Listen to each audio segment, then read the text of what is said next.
Hello friends, આજે આપણે શેરડી વગર જ શેરડીનો રસ બનાવીશું.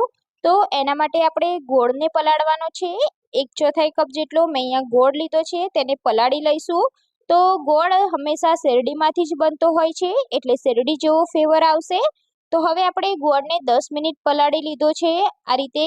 પછી આપણે તેને મિક્સી જારમાં એડ કરી દેવાનું છે, પાણી સહિત જ એડ કરી દઈશું. હવે આપણે તેમાં થોડા મસાલા કરીશું. તો મેં અહીંયા 1/4 કપ જેટલા ફુદીનાના પાન લીધા છે. એમાં 1 ચમચી આપણે સંચર પાવડર એડ કરીશું અને 1 ચમચી આપણે બ્લેક સોલ્ટ એડ કરીશું. અડધા લીંબુનો રસ એડ કરી દઈશું અને સાથે મેં આદુના ટુકડા લીધા છે, તેને એકદમ ઝીણા ઝીણા કટ કરી અને એડ કરી લઈશું. હવે આપણે એમાં 3 થી 4 બરફના ટુકડા એડ કરી દઈશું અને સરસ એવું પીસી લેવાનું છે. એકદમ સરસ પીસાઈ જાય એટલે આપણે ગરણીની મદદથી આ રસને ગાળી લેવાનો છે.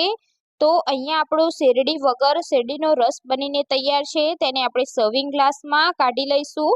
તો સૌથી પહેલા આપણે બરફના ટુકડા એડ કરી દઈશું અને સાથે આપણે બનાવેલો શેરડીનો રસ એડ કરી દઈશું. આ શેરડીનો રસ પીશો તો તમને લાગશે પણ નહીં કે આમાં શેરડી એડ નથી કરી, એટલો ટેસ્ટી લાગે છે. તો ફ્રેન્ડ્સ, તમે પણ ટ્રાય કરો.